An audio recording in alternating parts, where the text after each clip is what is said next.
Makipag-text sa usawa na para sa pula. Text F-Pula, space, your message, and send to 2346. Para sa puti, text F-Puti, space, your message, and send to 2346. 10 lucky registered texters ang pwedeng manalo ng 300 peso load daily. Para mag-register, text F-Reg, space, nickname, name, address, birth year, gender, and send to 2346. Kasama naman natin ngayon si Ate Yolanda. Kayo po ang ina ni Orlando. Okay po. Kailan po sinabi sa inyo ni Orlando o kailan po ninyo nalaman na may relasyon sila ni Sharon? Nalaman ko na lang po yun. May nagsabi po sa akin sa tindahan ko na. May babae na doon sa kwarto ng anak mo, ng manugang mo. Pumunta ngayon ako. Inabutan ko nga sila, pati yun. Kinausap po ninyo ang anak ninyo. Anong sinabi po nyo? Naku, ma'am, hindi ko kayang anuhin yung anak ko dahil minumura pa ako. Ako pa minumura, inaaway. Yung mga anak po, bakit po nasabi ninyo na kayo ang nag-aalaga? Sa akin po yan, nagkakautang-utang ako ng mga 5-6 para mabuhay rin sila. Paano po ninyo nasabi na hindi naman inaasikaso ni Sharon? Talaga hindi po inaasikaso yan. Kailan na lang po yan eh. 5 taon po nakakulong to. 2 taon na rin yung anak niya. O edi ilang taon, samantalang maliliit pa lang yan, pinanganak pa lang ako na po ang nagpalaki. Pero Ate Yolanda, una't-una pa lang po talagang hindi ninyo tanggap si Sharon. Talaga hindi naman po, dahil may asawa nga po yan. Hindi naman ba't po siya papatol? Total, kahit na sabihin ko na nakakulong niya, paano mo gagawin mo? Bakit mo pinatulan pa? Sabi ko, nakakulong yung asawa at 4 ang anak. Diretsa ang tanong, Sharon, alam ba ng nanay mo itong pakikipagrelasyon mo kay Orlando? Ano po? Hindi mo nga kilala lubusan. Nung nakilala na ba nila si Orlando? Mas nauna nilang kilala ng nanay ko kaysa akin yung si Orly po. Okay. Tanggap ba nila si Orly? Wala naman po siya na magagawa kasi nung nalaman niya na talagang buntis na po ako noon. Buntis na po ako. Kahit magalit man po yung nanay ko, nag-iisang anak ako eh. Kaya, siyempre, susuportahan niya pa rin ako. Alam mo, pabayaan niya. So, saan ka kumukuha ng pagkakakitaan mo, Sharon? Ngayon po? Oo. Sa ngayon, ano po, nagtitinda-tinda po akong siomay. Sa ngayon. Mga kasawsawan, aminado po siya na may pagkakamali ang kanyang anak na si Sharon, pero wala raw karapatan ng sino man nga na apihin at pagtulungan ang kanyang anak. Narito po ang ina ni Ate Sharon na si Aling Susana Labahos. Pasok!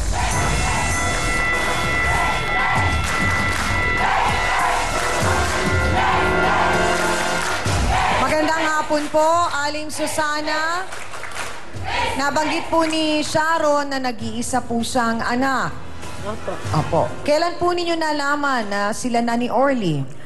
Ay, wala na po, ma'am. Ang nalaman ko nung nagbuntis na po siya, ma'am. Hindi ko nga po alam, nandoon pala yung nakatira sa kanila eh. Si Orly po ay walang trabaho, Nay. Paano po niya mabubuhay ang sa isang apo? Eh, pwede na rin po yun dahil may diskarte ako. Marunong din ako maglalaba-laba. Alam mo ba kung ano yung diskarte mo? Pati yung anak ko, nagtitinda-tinda po ng siumay. Bakit nga ba niya nagawang maghanap ng iba? Kay Sharon na nga ba siya mas masaya? Siguro, oras na para alamin natin kung ano ang kanyang tunay na nararamdaman. Narito po, si Orlando Abrena. Pasok! Please, please! Please, please! Please, please! Please, please! Bukuha pa ng 2 babae, hindi ko kaya sa buhay! Nay, sandali lamang po. Nay, sandali yung magkakaunawaan kung gaganyanin po ninyo. Pala mukha mo! Ang lalaki na ng anak mo! Mahiya ka naman, may kain ka na! Okay, sandali lang. Kuya Orlando, ano ang nangyari Gumaganyan ka pa. at nagawa mong kalimutan ang nararamdaman mo kay Ate Joy at nagawa mong buksan ang puso mo sa ibang tao? Kasi ganito yun. Nung makulong yung asawa ko si Joyce, 2006, sa loob ng 2 taon, 2008, nung nagsama kami ng Sharon. Siyempre, sa pagkakulong niya, wala akong kasama, mga anak ko. Wala mo kasi hindi na ako lalaya. Kahit pa paano, maghanap din ako lang kahit kaligayahan, kahit pa paano. Pero hindi po ba ninyo naisip... Sa kaligayahan. Pero Mang Orly, hindi po ba ninyo naisip na nung naghahanap kayo ng kaligayahan, ay araw-araw lungkot, pasakit ang nararamdaman ni Joy sa loob ng kulungan at pagmamahal lang ninyo ang nagbibigay ng lakas loob sa kanya? Pwede ka naman pumalaw. Ang tanong ngayon, Kuya Orly, at gustong malaman ng ating mga kasausawan, anong meron si Sharon na wala kay Joy kaya nahulog ang loob mo? Abangan ang sagot ni Kuya Orly. Pakatutukan nyo, dito lang yan sa...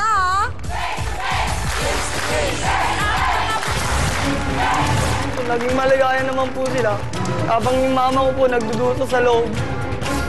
Hindi niya po alam kung anong pinagdadaanan ni mama. Sala nga po siya na lang nakulong eh. Hello mga kasasawa, dahil siyang aming lagi po ako nanonood ng face-to-face araw-araw. Nag-enjoy po ako din sa mga episodes po na nagagawa po ng face-to-face kasi po may mga natututunan po tayong lessons na pwede po natin i-apply sa mga buhay natin.